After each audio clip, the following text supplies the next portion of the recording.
இப்போ தமிழ்நாட்டில் ஒரு 2 பட்ட பேர் வச்சிருக்காங்க. ஒன்று தற்கூரி, இன்னொன்று வந்து டிஎம்கேயோட கைக்கூலி.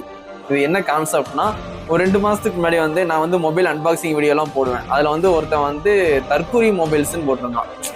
நம்மளோட தற்கூரி மொபைல்ஸ்ன்னு போட்டிருக்கான்னு பார்க்கும்போது விஜய் ஃபேன்ஸ் ஃபுல்லாமே அவங்க தற்கூரின்னு சொல்லுவாங்க போல. ஆனால் தளபதி மொபைல்ஸ்ன்னு வச்சிருக்காங்க, என்னைய வந்து தற்கூரி மொபைல்ஸ்ன்னு சொல்லி போட்டிருந்தான். சரிங்களா? அதே மாதிரி தற்கூரி நேம் எல்லாருக்குமே தெரியும், அவங்க யூஸ் பண்ணுறாங்க. நம்ம விஜய் ஃபேன்ஸ் எல்லாருமே அவங்க தற்கூரின்னு சொல்கிறாங்க. அவங்க ரொம்ப பிரில்லியன்ட் மாதிரி நம்மளை வந்து தற்கூரின்னு சொல்கிறாங்க. சரிங்களா?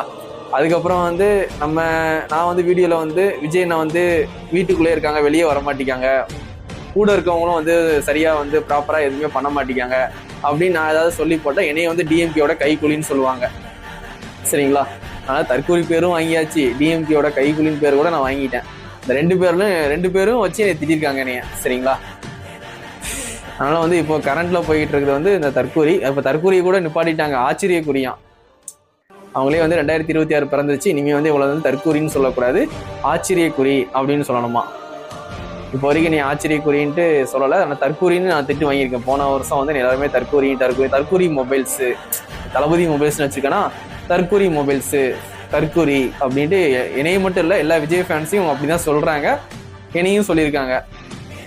அதுக்கப்புறம் வந்து வீடியோ நம்ம போடும்போது வந்து நம்ம டிவிக்கில் உள்ளவங்களே வந்து சில இது வந்து எல்லாமே வந்து பெர்ஃபெக்டாக பண்ண முடியாது, ஏதாவது ஒரு மிஸ்டேக் விடுவாங்க. அந்த மிஸ்டேக்லாம் ஏன் பண்ணுறீங்க, இப்படிலாம் பண்ணால் விஜயனோட நேம் ஸ்பாயில் ஆயிரும், ஓட்டு போட மாட்டாங்க அப்படின்னு சொல்லி நான் ஏதாவது வீடியோ போட்டேன்னா என்னை டிஎம்கேயோட கைக்கூலி அப்படின்னு சொல்லிட்டு எங்கள் கட்சியில் உள்ளவங்களே சொல்லுவாங்க. ஆனால் இந்த 2 நேம் தான் வந்து ட்ரெண்டிங்கில் போய்கிட்டு இருக்கு. ஒன்று இப்போ வந்து ஆச்சரியக்குறி, இல்லாட்டி டிஎம்கேயோட கைக்கூலி. இதை தான் வந்து 2 பேருமே என்னைய 2 பேரும் கெட்ட வார்த்தை யூஸ் பண்ண மாட்டாங்க. அந்த பேட் நேம், இந்த நேமை வச்சு தான் நம்மளை திட்டுவாங்க. தற்கூரின்னு சொல்லி திட்டுவாங்க, இப்போ ஆச்சரியக்குறின்னு சொல்லி திட்டுறாங்க. அவ்வளோதான் வித்தியாசம். சரி, அவங்க என்னவோ சொல்லிட்டு போட்டோம். சரிங்களா? கெட்ட வார்த்தை சொல்லாமல் இருக்கிற வரைக்கும் சரி. 2026 எலெக்ஷன் வந்து இன்னும் ஒரு 4 மாதத்தில் வரப்போகுது. விஜயன படத்தை வேற வந்து இப்போ வந்து ஸ்டாப் பண்ணிட்டாங்க. எல்லாருக்குமே கோவம் இருக்க தான் செய்யும், படத்தை வந்து இவங்க வந்து நிப்பாட்டாங்களான்ட்டு. அது வந்து சென்ட்ரல் கவர்மெண்ட் தான், அதனால் வந்து இதுக்கும் இவங்களுக்கும் சம்மந்தம் இல்லைன்னு சொல்கிறாங்க. அதை நம்புவோம். சரிங்களா? அதனால் வந்து நம்ம கட்சியில் உள்ளவங்க, நம்ம விஜய் ஃபேன்ஸே வந்து படத்தை வந்து ஸ்டாப் பண்ணியிருக்காங்க. பராசக்தியோட வந்து தான் நம்ம வந்து அடி வாங்கியிருப்போம், அதனால் பராசக்தி ஃபஸ்ட்டு வரட்டும், அது எப்படி இருக்குன்னு பார்த்துட்டு ரிலீஸ் பண்ணுறதுக்காண்டி தான் வந்து இவங்க வந்து சென்சார் போர்டுக்கிட்ட இந்த மாதிரி லேட்டாக வந்து போய் சப்மிட் பண்ணேன்னு சொல்லி அதை கூட ஒரு வதந்தியாக பேசுகிறாங்க. நான் சொல்லலை, இந்த மாதிரி டாக் வந்து பேசுகிறாங்க. நான் இதான் உண்மைன்னு சொல்லலை, இந்த மாதிரிலாம் பேசிக்கிட்டு இருக்காங்க. சரிங்களா?